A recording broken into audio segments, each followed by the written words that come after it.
In this session, we will be discussing about why data science project fails. Very simple question. Why does data science project fails? And again, there will be various reasons that we are actually going to discuss. I'm going to share my entire 10 years experience in this. Okay. In my career, I have literally seen somewhere around 3 to 4 DS project. I'll not say DS project in short, I'll say AI project. Okay. So I will say AI projects failed literally. Failed literally. In this 3 to 4 projects, I was the part of somewhere around 3 projects. One more project was my friend's project. So we'll try to get this, we'll try to understand why it actually failed and many things as such. Okay. And this failed. Yeah. Some of the projects were like they failed after going to the production because they were not giving some good results. Okay. And some of the other projects failed before going to the production.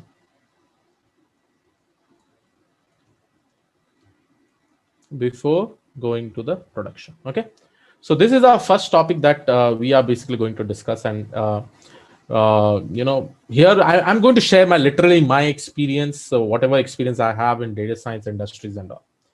So there was one specific project, and probably I was somewhere around 2 to 3 years experience in data science. Okay. And overall I had somewhere around 4 to 5 years experience. Okay. Now, what was this project about? This project was very simple project. It was a marketing domain project. Marketing domain project. So people usually over here in this specific project, what it was is that there was a set of customers. There was somewhere around 1,000 customers, of a specific company, and they used to buy this company products regularly. Regularly basically means at least couple of times or 3 times in a month. Okay. So that many number of times they were actually buying this specific company products, and we had the entire customer details. We had the customer details, and in this customer details, customer details basically means what? Name, first name, last name, probably the date, which product they have actually bought. Okay. So product name over here will be there, and they were also planning to buy any product. um, you know uh, they can buy any number of products based on this particular product, but there were some uh, common products that they were actually buying. Okay. So product name, and then time at which this product was bought, time at which this product was bought, and some product description. Okay. And some more details like this, some more details are there like this. We had all the details of the 1,000 customers, and understand guys, here there is fixed set of customers, 1,000 customers. Okay. All these records were being repeated with respect to this 1,000 set of customers. Now the problem actually came is that what happened is that the person who was handling the marketing domain part, in this particular e-commerce site, and remember, this is business to business, B2B. We say this is B2B. B2B, why we say, sorry, not B2B, it is B2C. So as I said that this particular business was actually B2B, sorry, B2C, business to customer work it is doing. Basically, why? Because a business is trying to sell some products to the customer. Okay. A business is actually trying to sell some kind of products to the customer. Now when they were selling this kind of products to the customer, okay, when they were saying, and if I talk about some of the other example, you have Amazon, right? Now in this Amazon, what happens is that you also sell products to the customer and all, but they have a huge customer base. So they have like somewhere around 100K or 100 million. We don't know the count, right? Because Amazon is a very very big business. Okay, very very big business altogether. So they actually cater they actually cater a very large population. Okay, they cater a very large population. Okay, now what over here in this case was that we had a only fixed set of customers, only 1,000, right? Now the manager was saying that, okay, so he spoke to the analytics team. Okay, he spoke to the analytics team, and it was, they had a discussion altogether with the marketing team. They want to come up with some promotional offers for this 1,000 customers, so that they will be able to buy this particular product again and again. Guys, I hope you are understanding this particular question. This problem statement, I hope everybody's understand. Perfect. So they, along with the marketing team, they had a discussion and they started thinking, can we come up with some kind of promotional offer? And they told that, okay, try to build a model in which your model should be able to determine, suppose it is the customer one, on a specific day, at what time will the person buy the product? Person buy the product. At what time the person will buy the product? Now, one example I'll say. So this model should be able to tell that between 2 p.m. to 3 p.m., suppose today, okay, at today date is somewhere on 13/06/2021. So today, on this particular day, the model needs to predict whether the person will be buying between 2 to 3 p.m. and he should also be saying that whether the person will be buying between 2 p.m. to 2:30 p.m. or 2:30 p.m. to 3 o'clock p.m. Okay. Now, now this is the thing that has basically been happened, and this is the entire queries that was basically solved, and they had a brainstorming.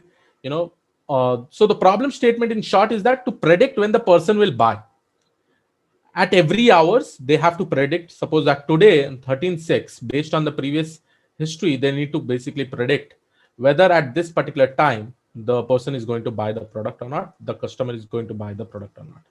Okay, so problem statement is pretty much clear, right? Problem statement is pretty much clear. Okay, now let's talk about the feasibility, right? So feasibility, do you think this project will run good for a longer period of time?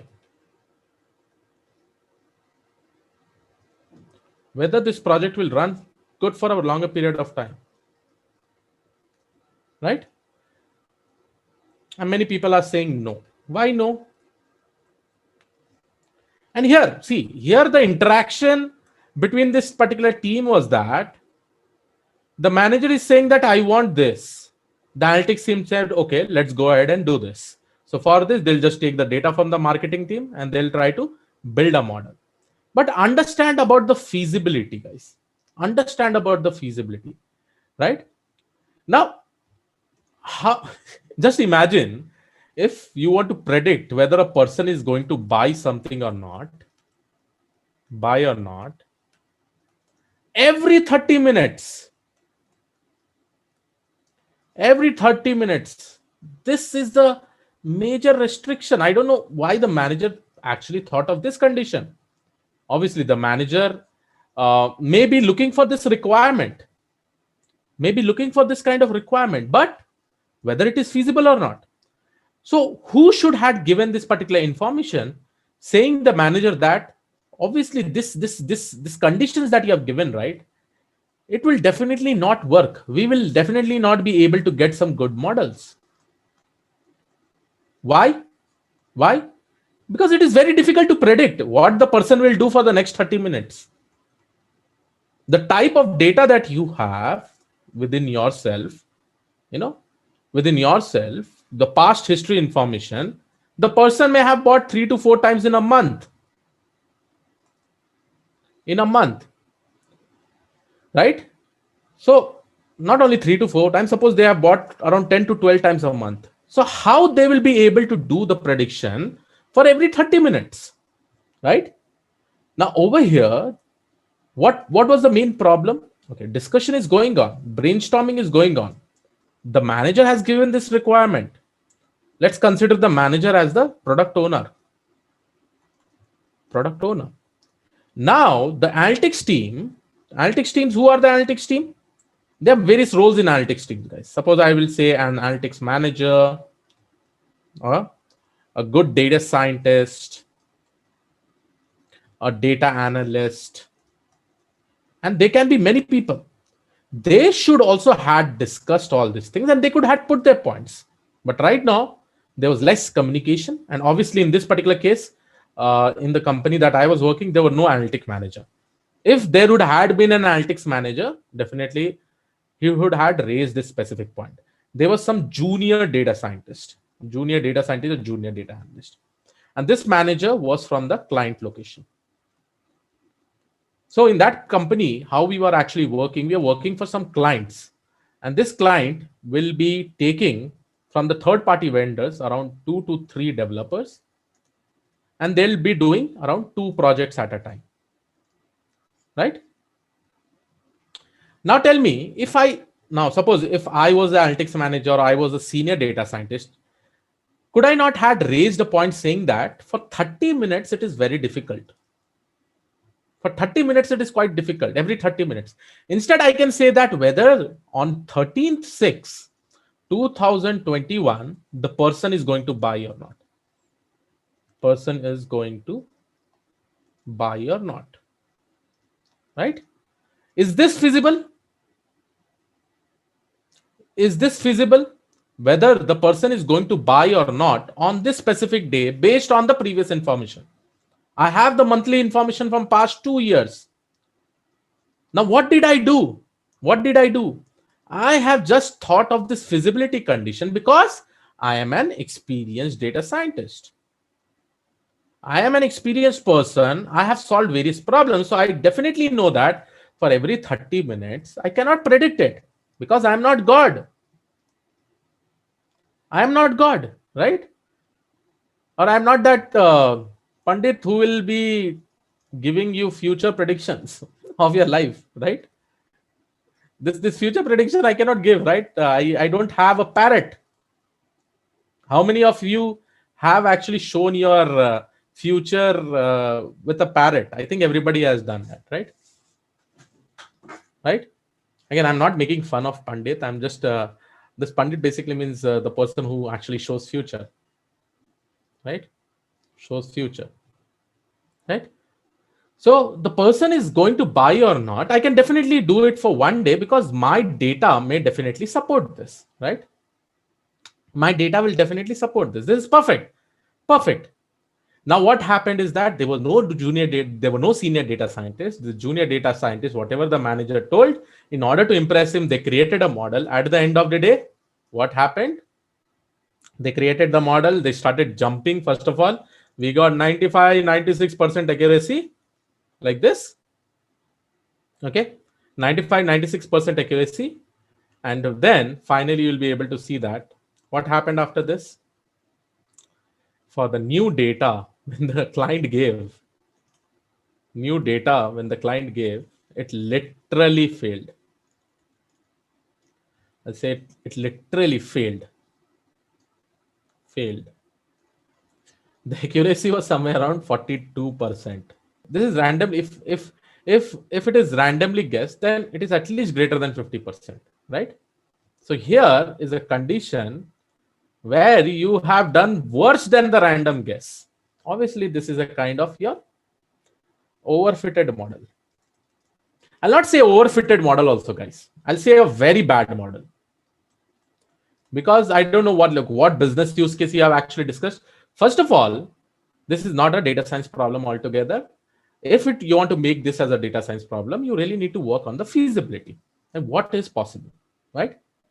So, what do you think was lagging in these things? So let me write one by one point. What do you think? What were the points that were lagging? Knowledge of a data scientist, Experience, right? Experience was lagging. Don't you think there was a mistake from the product manager also? Okay, fine. Like product manager will definitely come with requirements. It's fine. They'll definitely come with requirements. Okay. But don't you think just having a junior data scientist, don't you think brainstorming could have been done well? Could have been done well.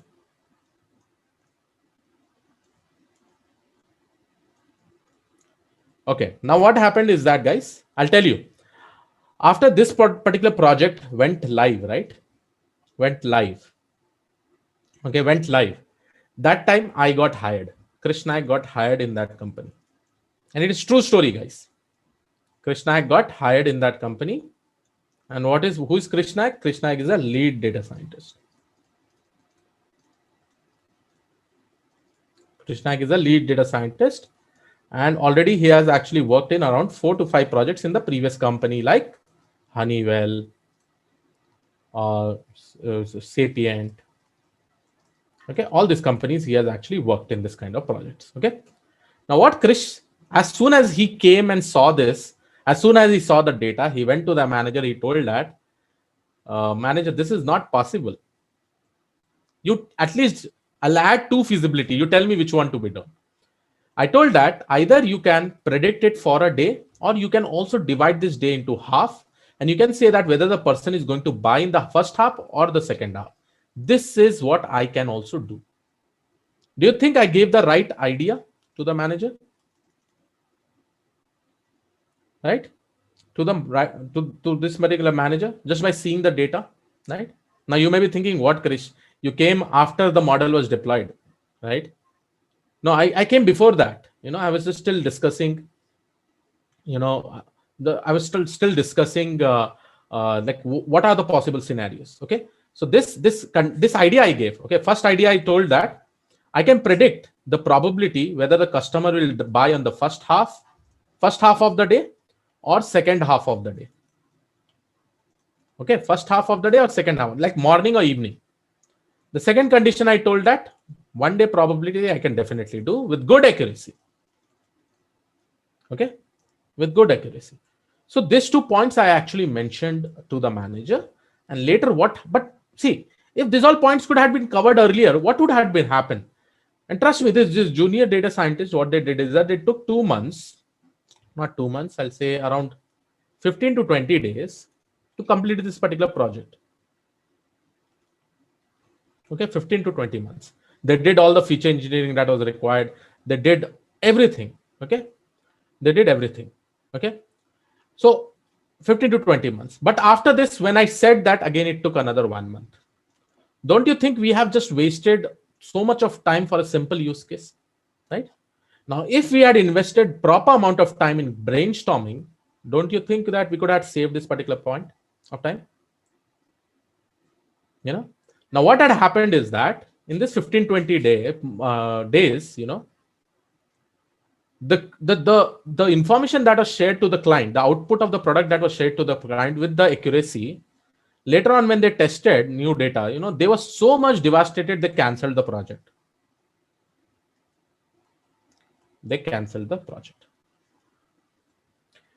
So what is this as an outcome? As an outcome, it is a failure, right? It is a failure. And what failure you had over here after you had done the deployment over here? Okay, so this is 15 to 20 days, guys, not month. Okay, so this I'll remove it. So what you have, like, what do we come up with this now? Now the first point I really want to mention over here is that don't try to solve. See, whenever I tell a problem statement nowadays, what happens is that people start thinking whether we can apply machine learning, right? Machine learning. With the help of machine learning, can I solve this project? This is the first thing that will be coming up with respect to it, right? Like this things have happened. They say that to, okay, suppose there is an enemy. Okay, there is an enemy over here.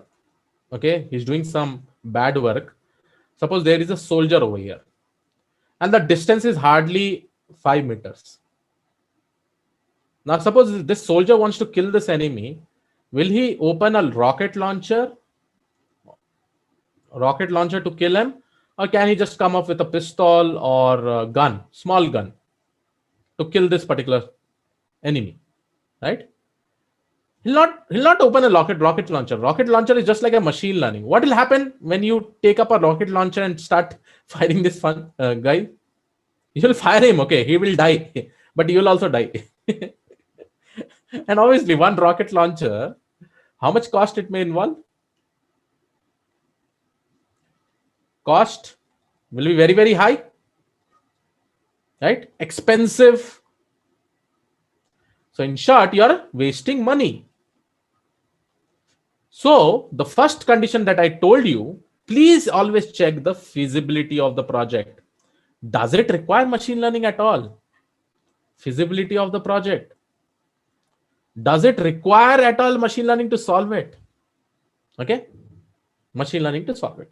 So this first criteria, I hope everybody has understood. A very amazing story from my side. I've actually told you, I'm putting my experience over here. Okay, I hope this is the first point. Okay, I'll write it down over here. Feasibility. I'll just write this particular point, feasibility. Okay. Do you think in that particular project, which the manager was discussing, there was also a requirement of domain knowledge? Okay, domain knowledge.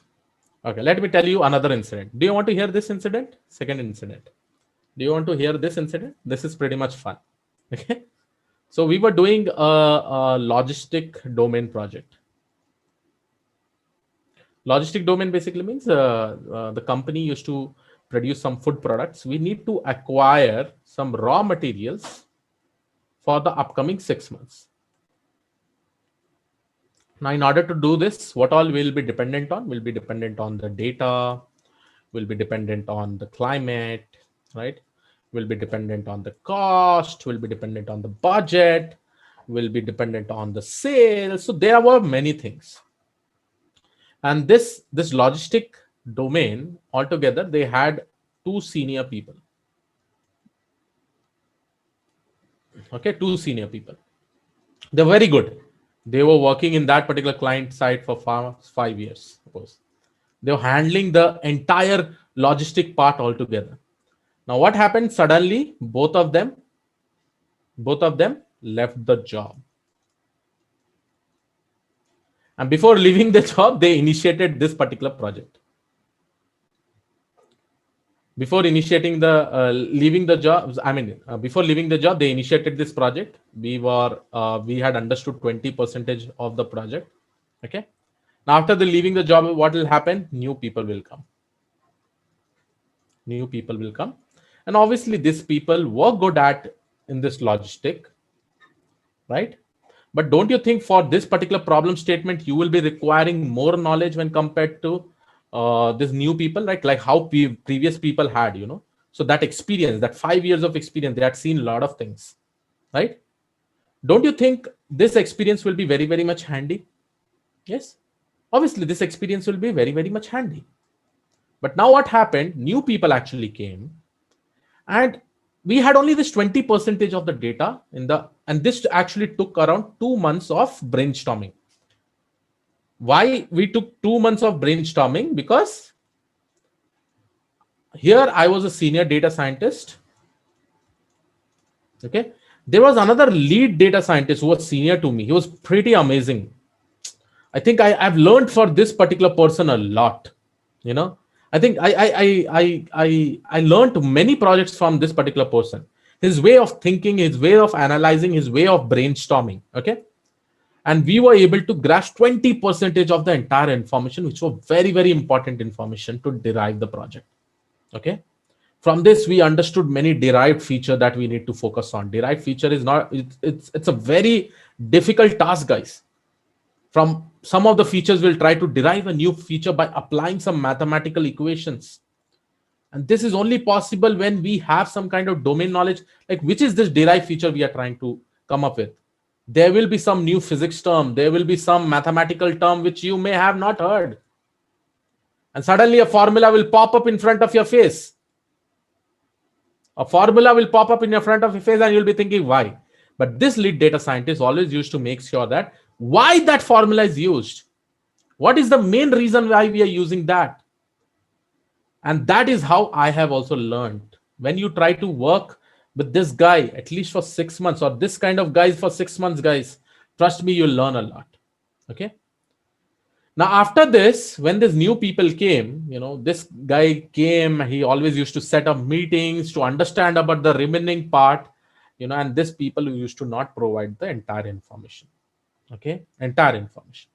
Now, when it was not actually provided, we had finally around 40% of the unsure information. Unsure information basically means we have some data, but we don't know whether it is working in that way or not. Okay. And this probably took us another 1.5 months. And the entire project had to be delivered in somewhere around 5 months. Again, this lead data scientist, along with our team, told our manager that it is not possible.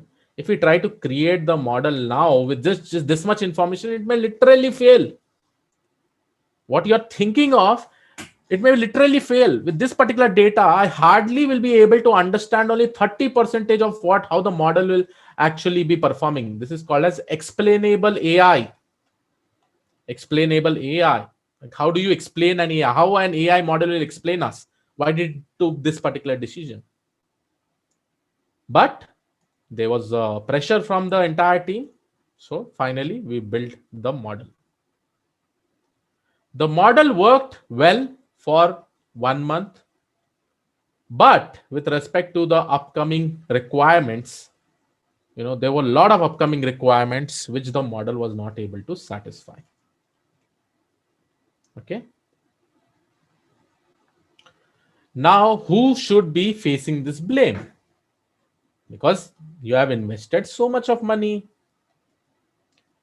you have paid salaries to so many people, you have paid server costs to do the deployment and do a lot of things. So, who will basically face this heat, saying that, or whose issue this is basically?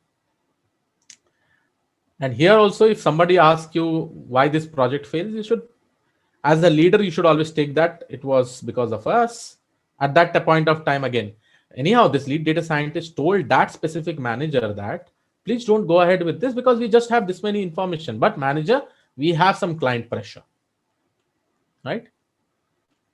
And at the end of the day, if model fails, everything comes back to the third party person who are actually doing.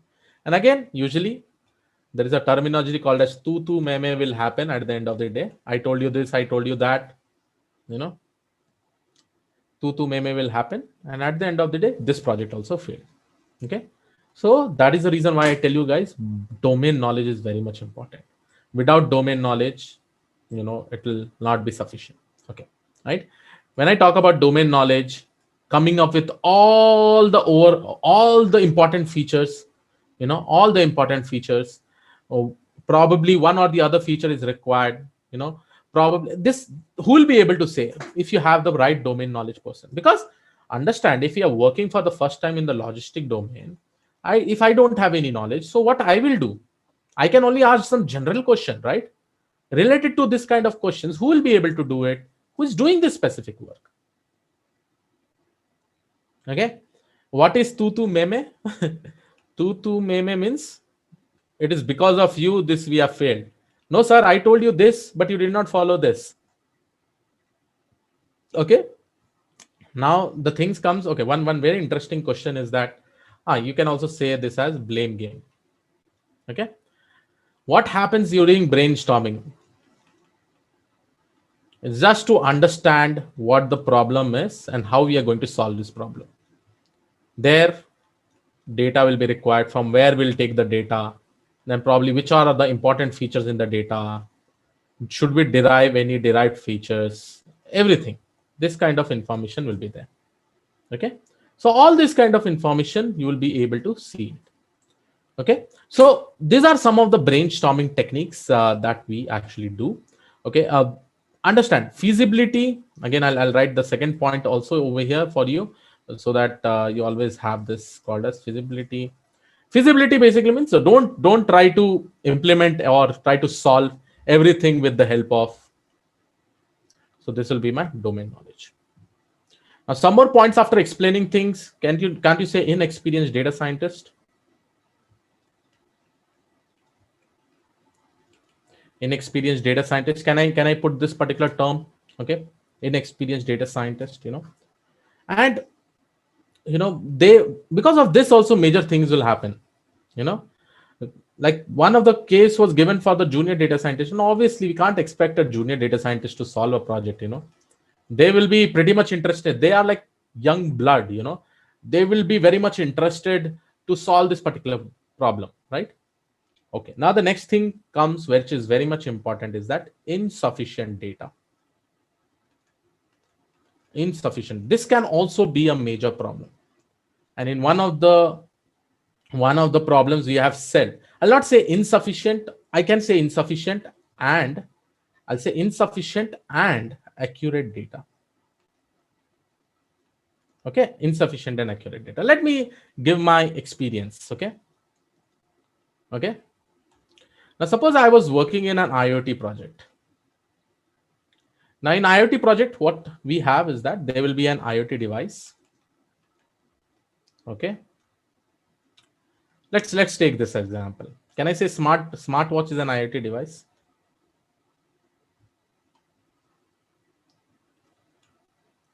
Smart device, smartwatch. I'll say smartwatch. Okay.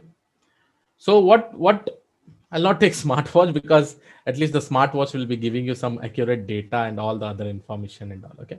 Let's take any IoT device. Suppose there is an IoT device, and usually in our company, in our previous company, this IoT device used to work with SIM card internet. Okay. I hope you know this SIM card internet, which you have 4G and all. So it usually works with respect to this. And this SIM card, they used to provide some data.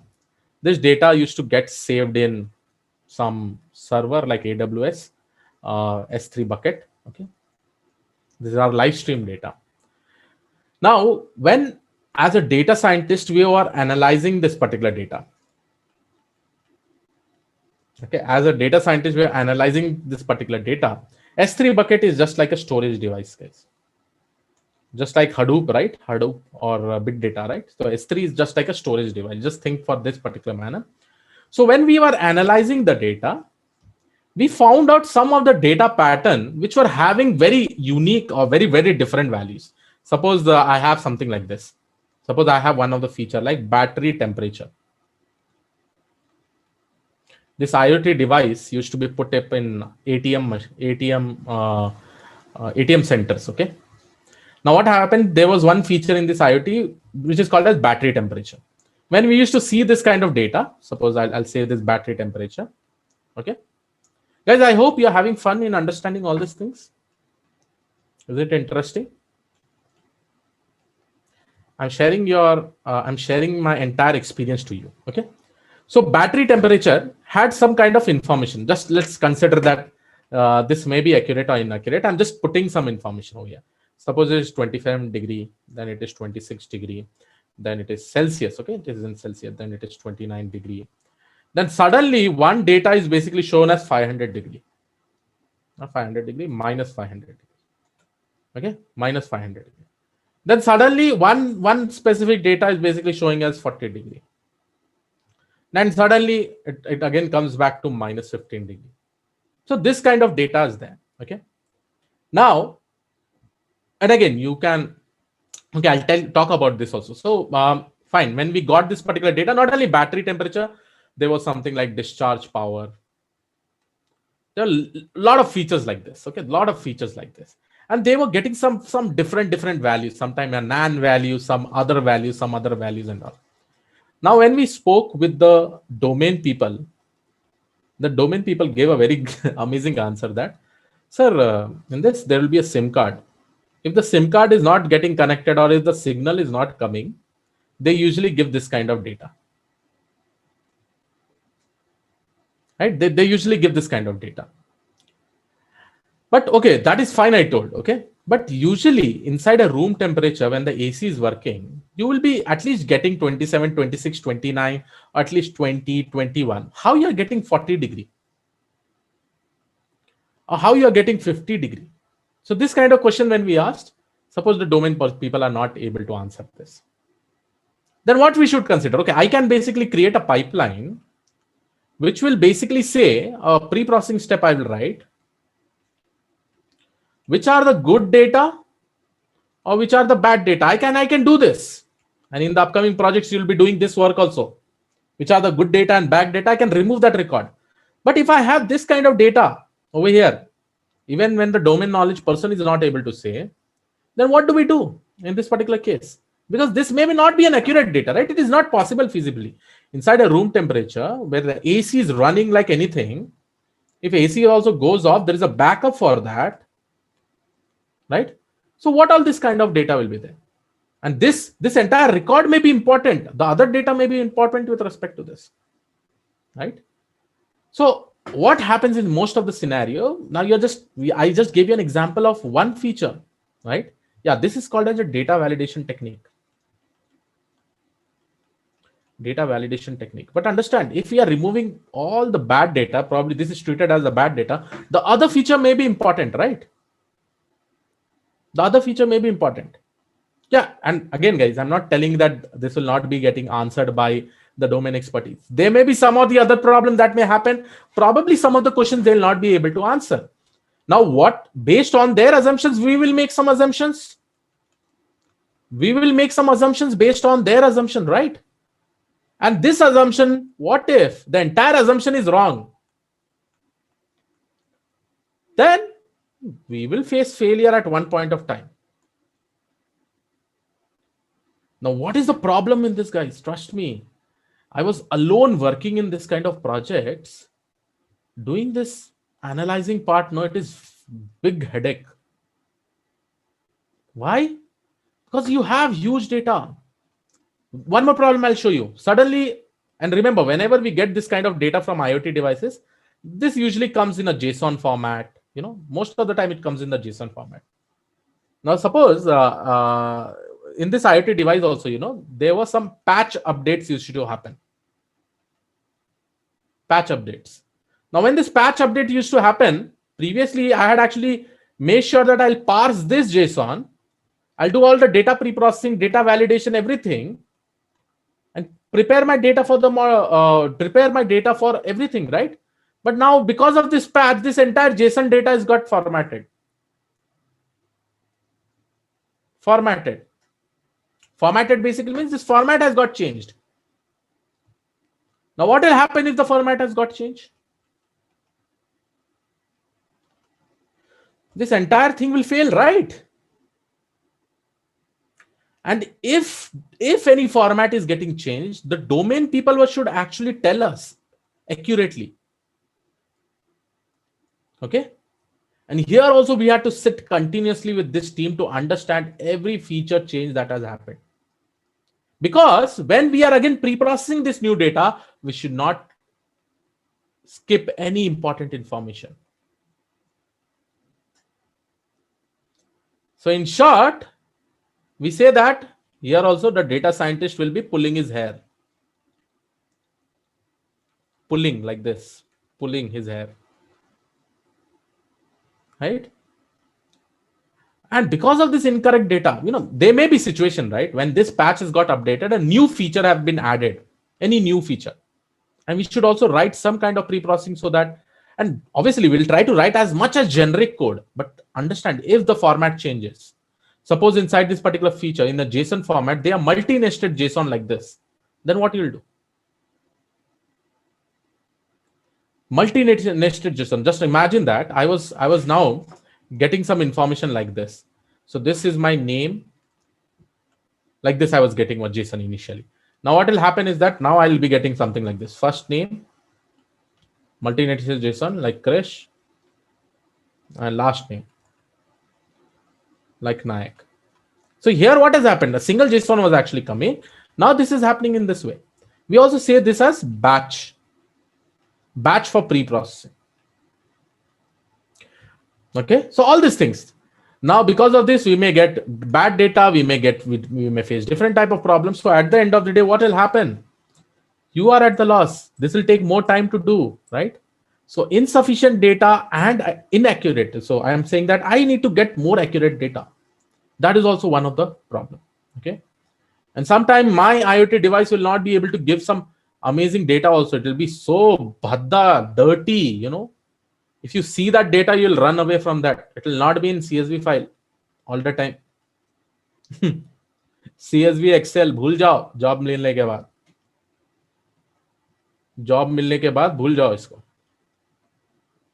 Okay, so right now, even when you are trying to learn Python, just only don't be dependent on inbuilt libraries. Try to read a very complex data set. Try to read data set from multiple sources. Try to combine them. Try to play with them. This will actually help you to do all this kind of task. Try to work with JSON data, complex JSON data. Try to find out complex JSON information, right? And try to work with this. Then only you'll be able to cope up. Otherwise, you will become mad when you go there. So that is the reason, I tell you that during the training time, you always need to do all this kind of things, right? When you are actually learning things, okay? And again, because of this condition, you will not be probably getting insufficient data, you'll not be getting accurate data and all, right? So these are some of the reasons which I feel that, and I've just shared my experience, guys. These all projects is my experience are definitely. I always thought that why can't I just make this go back, and probably we could have built some amazing things. And because of this, your learning also happens. And it is not like that because of this failure, I did not learn anything, guys. I learned like anything in this. I learned many things here. Learned many things over here. At one point of time, I did not know how to handle a team. Now I efficiently handle a team. Efficiently handle a team in such a way that I also make the team learn. It's not like I only learn. I make them learn. I tell them not just by motivational things. I tell them what is the thing that you are doing, why you are doing this. If you don't learn in this way, there'll be no reason that why you are actually learning in the first place, right? So yes, in this session, we have discussed about this data science project fails, why data science project fails, a very big question. And here I've actually shared my experience. This is very much important for you all. Always keep this in handy. Okay.